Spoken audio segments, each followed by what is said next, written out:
والذاريات ذروا فالحاملات وقرا فالجاريات يسرا فالمقسمات أمرا إنما توعدون لصادق وإن الدين لواقع والسماء ذات الحبك إنكم لفي قول مختلف يؤفك عنه من أفك قتل الخراصون الذين هم في غمرة ساهون يسألون أيان يوم الدين يوم هم على النار يفتنون ذوقوا فتنتكم هذا الذي كنتم به تستعجلون إن المتقين في جنات وعيون آخذين ما آتاهم ربهم إنهم كانوا قبل ذلك محسنين كانوا قليلا من الليل ما يهجعون وبالأسحار هم يستغفرون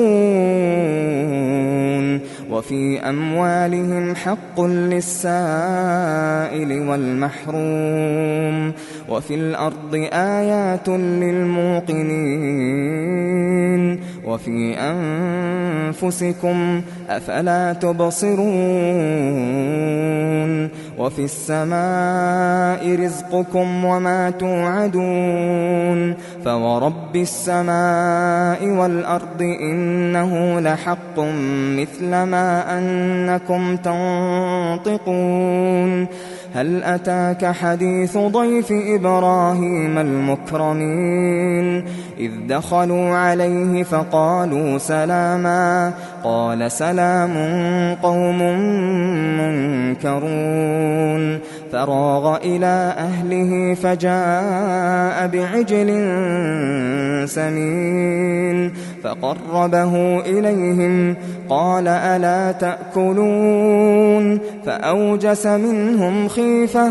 قالوا لا تخف وبشروه بغلام عليم فأقبلت امرأته في صرة فصكت وجهها وقالت عجوز عقيم قالوا كذلك قال ربك إنه هو الحكيم العليم قال فما خطبكم أيها المرسلون قالوا إنا أرسلنا إلى قوم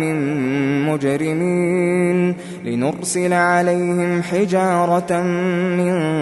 طين مسومة عند ربك للمسرفين فأخرجنا من كان فيها من المؤمنين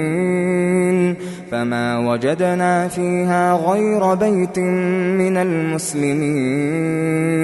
وتركنا فيها آية للذين يخافون العذاب الأليم وفي موسى إذ أرسلناه إلى فرعون بسلطان مبين فتولى بركنه وقال ساحر أو مجنون فأخذناه وجنوده فنبذناهم في اليم وهو مليم وفي عاد إذ أرسلنا عليهم الريح العقيم ما تذر من شيء أتت عليه إلا جعلته كالرميم وفي ثمود إذ قيل لهم تمتعوا حتى حين فعتوا عن أمر ربهم فأخذتهم الصاعقة وهم ينظرون فما استطاعوا من قيام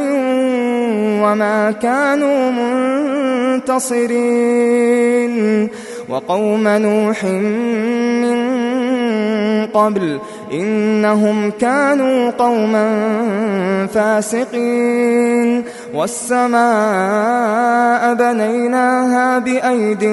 وإنا لموسعون والأرض فرشناها فنعم الماهدون ومن كل شيء خلقنا زوجين لعلكم تذكرون ففروا إلى الله إني لكم منه نذير مبين ولا تجعلوا مع الله إلها آخر إني لكم منه نذير مبين كذلك ما أتى الذين من قبلهم من رسول إلا قالوا ساحر أو مجنون أتواصوا به بل هم قوم طاغون فتول عنهم فما أنت بملوم وذكر فإن الذكرى تنفع المؤمنين وما خلقت الجن والإنس إلا ليعبدون ما أريد منهم من رزق وما أريد أن يطعمون إن الله هو الرزاق ذو القوة المتين فإن للذين ظلموا ذنوبا مثل ذنوب أصحابهم فلا يستعجلون فويل للذين كفروا من يومهم الذي يوعدون